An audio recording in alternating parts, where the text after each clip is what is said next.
RJ de volta com a cobertura da eleição. Ao longo dessa semana, vamos receber aqui no estúdio os 6 candidatos mais bem colocados na última pesquisa do Ibope. A ordem das entrevistas foi definida por um sorteio com a presença dos representantes dos partidos. Hoje é a vez de Marcelo Freixo, do PSOL. Boa tarde, candidato. Boa tarde, Mariana. Prazer estar aqui. Vocês estão vendo, Ana Luísa Guimarães, como sempre, participa da entrevista comigo. Boa tarde, Ana Luísa. Boa tarde, Mariana. Boa tarde, candidato. Boa tarde, Ana. Todo dia o RJ teve a segunda edição. A gente mostra para você o dia de campanha dos candidatos à Prefeitura do Rio. As propostas que eles têm para saúde, educação, transporte, para todos os temas mais importantes da cidade. Agora, nas entrevistas, a gente vai abordar os temas polêmicos das candidaturas. É hora de confrontar candidatos e candidatas com o desempenho deles em cargos públicos. Isso, candidato, teremos 15 minutos de entrevista com 30 segundos de tolerância. Esse tempo começa a ser contado a partir de agora. Candidato Marcelo Freixo, em outubro de 2012, o Supremo Tribunal Federal condenou 25 pessoas no caso do Mensalão. Entre elas, José Dirceu, ex-ministro e ex-presidente do PT, José Genuíno, ex-presidente do PT, e também Delúbio Soares, tesoureiro do PT. 2 anos depois dessa decisão do Supremo, o senhor declarou apoio ao PT na eleição. Candidato, corrupção condenada pelo Supremo e o senhor declara apoio ao partido condenado por corrupção. Pergunto ao senhor, onde fica a coerência? Cadê a bandeira da ética? Não valeu para o senhor nessa hora? Valeu inclusive para ter saído do PT e ter ido para o PSOL.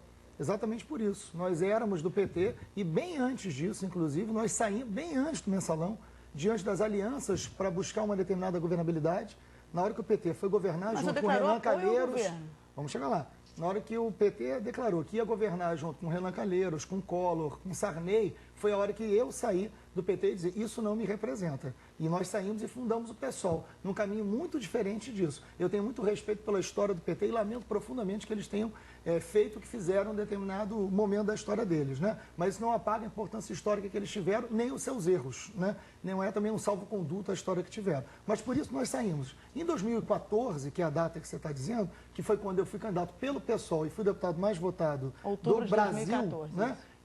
Nós tivemos candidato à presidência da República, né? Então, não é verdade que a gente apoiou, nós votamos... Mas no segundo turno o senhor declarou apoio ao governo. Sim, mas aí tem uma diferença muito grande na pergunta. O segundo turno é veto e voto. O segundo turno, mas o senhor não se incomodou com a corrupção nessa hora? Claro que sim. Então declarava apoio? Tanto é que nós denunciamos. Quem caçou o Eduardo Cunha foi uma ação feita pela bancada federal do PSOL. Mas não foi mais ninguém, o senhor ficar incomodado e declarar o apoio no segundo turno? Mariana, olha só, o segundo turno é veto e voto. Se nós fôssemos para o governo, se nós fizéssemos parte do governo, sim. Primeiro turno nós tivemos a Luciana Genro, candidato, fizemos campanha e fizemos oposição ao governo do PT. Fizemos oposição ao governo do Lula, fizemos oposição ao governo da Dilma, uma oposição da esquerda. No segundo turno tinha o Aécio Neves de um lado, que não sei se você lembra, mas também tinha uma série de denúncias contra ele, e a justiça criminal não pode ser seletiva. Esse é um grande problema da justiça criminal. É por isso que só tem preto, pobre e morador de favela preso no Rio de Janeiro, porque ela é seletiva, e ela é seletiva na política também. Eu acho que todo mundo tem que ser investigado. A seletividade é uma ameaça à democracia dentro do Poder Judiciário. O segundo turno, que foi quando nós apoiamos, e nem todos o pessoal, mas eu particularmente, e assumo que faço, votei na Dilma, não fui para o seu governo para derrotar um projeto do PSDB que naquele momento, para mim, era pior. O que não quer dizer que a gente tenha apoiado o governo, ou muito menos as suas práticas. Por isso a gente é do PSOL e não do PT. Candidato, depois do Mensalão, insisto, veio o Petrolão, a Lava Jato começou em março de 2014. Lembrando, o senhor declarou apoio ao PT 7 meses depois, em outubro de 2014. Candidato, foram 21 fases da Lava Jato em 2014. Não foi suficiente para o senhor se preocupar? Claro que sim, e a gente apoia que as investigações aconteçam e não sejam seletivas.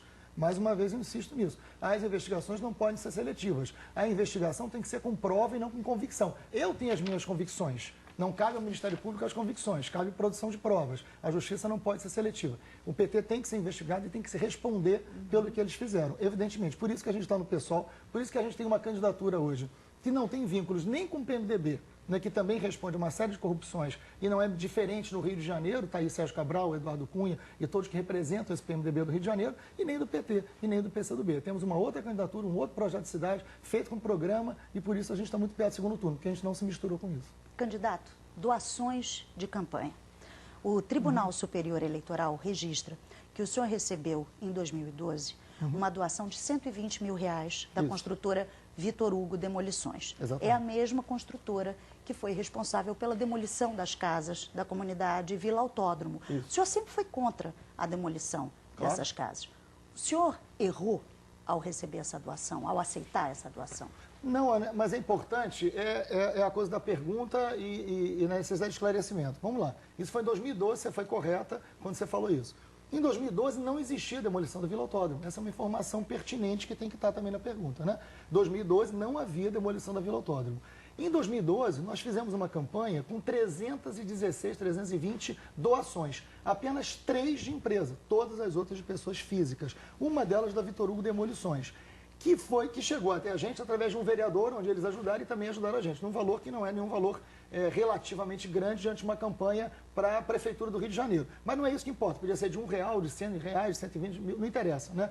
Ali não havia nada de ilegal, nós declaramos e não havia demolição da Vila Autódromo. Eles doaram naquele ano apenas para mim, para um vereador e para uma vereadora da Baixada, só. Então não havia nenhuma investigação, não havia nada contra isso, nada que impedisse de aceitar. Mas é importante dizer que em 2014, isso é importante esse complemento, em 2014, nós fizemos uma campanha pelo pessoal antes da lei, sem aceitar nenhuma. Nós nos antecipamos à lei. Não aceitamos nenhuma doação de empresa em 2014. Fomos pioneiros no Rio de Janeiro em fazer uma campanha só de pessoa física. E mais do que isso, jamais qualquer doação interferiu na minha vida parlamentar ou na minha vida política. Vale a pena perguntar para a dona Penha, maior liderança da Vila Autódromo, em quem ela vai votar para a prefeitura. Vai votar em mim, porque o tempo inteiro eu estive do lado dos moradores da Vila Autódromo. Mas, candidato, e isso é importante. Desculpe lhe interromper agora. Sem problema. Mas o senhor diz, na sua atual campanha, o seguinte, Sim. palavras do senhor eu vou pedir Claro. licença para ler. É a velha política, empreiteiras decidindo o destino do eleitor. Não é incoerente dizer isso agora e ter recebido, ter aceitado essa doação de uma empreiteira em 2012? Não, porque é uma empresa de demolição que foi em 2012, onde esse debate não estava colocado, e isso em nenhum momento interferiu na nossa vida política. Mas por questão Qual de foi o princípio, momento? não Por deveria questão- recusar sempre? Não, porque isso foi em 2012, esse debate não estava colocado, você não tem como prever que isso vai acontecer. Aliás, 2012, Mas Vila não é Autódromo questão não de estava princípio, mesmo quando a lei permitia.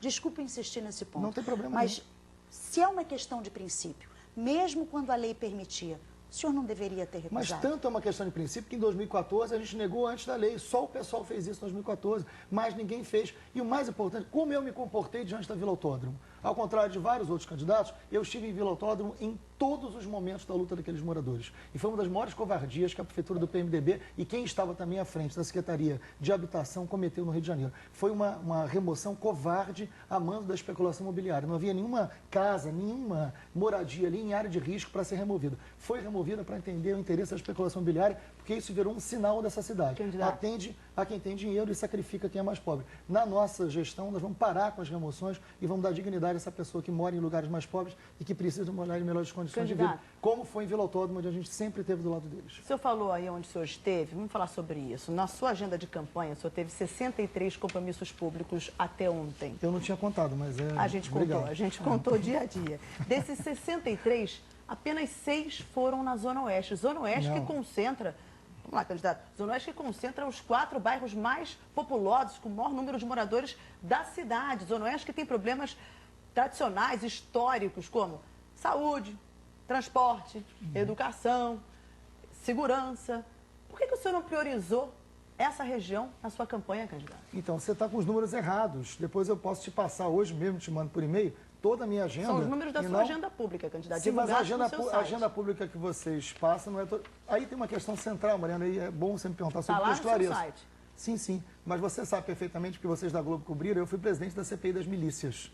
Eu tive a coragem de enfrentar a maior máfia, a máfia mais violenta do Rio de Janeiro, que age exatamente na Zona Oeste. Por isso eu fui, para deputado estadual, um dos deputados mais votados na Zona Oeste, porque eles reconhecem o trabalho que a gente fez. Nem todo lugar da Zona Oeste eu posso ir para uma medida de segurança. E nem todo lugar da Zona Oeste eu posso divulgar na agenda para uma medida de segurança. Porque você sabe que, lamentavelmente, mesmo com a CPI das milícias tendo sido feita com enorme sucesso, nós prendemos ali na CPI, não a CPI, mas o Ministério Público a partir do trabalho da CPI. Prendemos deputados, vereadores, vários deles ligados ao PMDB, inclusive, né, foram presos pela CPI, um trabalho que vocês acompanharam. Eu não posso divulgar a agenda da Zona Oeste por uma medida de segurança, mas saiba que porque 80% da minha agenda foi Zona Norte e Estamos Zona falando Oeste. de Zona Oeste, candidato, Sim, apenas mas da eu estou Zona dizendo Oeste. que Zona Foram só Norte, Zona 6 Oeste, compromissos na Zona Oeste. 6 compromissos avisados por uma medida de segurança. Eu não posso avisar que eu vou em Campo Grande em determinado horário. Por uma comparando razão as óbvia. prioridades de agenda do senhor esteve na PUC, na Gávea, Zona Ontem, Sul, única vez. 2 vezes. Não, Duas vezes. Não, está errado, só ontem.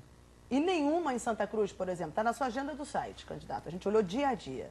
O senhor teve 2 vezes na PUC durante a campanha. Não tive, só tive uma. E nenhuma em Santa Cruz, por exemplo. Tive em Santa Cruz 3 vezes e uma vez na PUC. E em Santa Cruz, inclusive, se você entrar agora no Facebook, tem uma postagem minha de um debate com mais de 3 milhões de visualizações sobre direitos humanos e a relação com as polícias. 3 milhões de visualizações num debate que fiz em Santa Cruz sobre direitos humanos lá dentro, à noite, em Santa Cruz. Está no Facebook, é só olhar. Tive várias vezes lá. E na PUC foi uma única vez e tinha mesmo que ir. Estava lotada a PUC ontem, foi só ontem. Candidato, e são foi ótimo o informações do debate, seu né? site que o senhor sempre indica para as pessoas todas olharem a sua trajetória, Claro, olharem seu dia a dia. claro. Foi o que a gente fez. Bom, então, corrija o Mas, seu Mariana, site. Não, Mariana, eu vou insistir. Eu não posso corrigir meu site e colocar a vida da minha equipe em risco, uma questão de responsabilidade. Como vocês fazem com os repórteres de vocês, que vocês não deixam entrar em favela para cobrir candidatura da gente. Vocês não acompanham. Por quê? Porque vocês não querem sacrificar a equipe de vocês. Eu não posso colocar que vou em determinados lugares da Zona Oeste, porque a Zona Oeste, lamentavelmente, ainda tem milícia, porque esse governo é conivente com isso,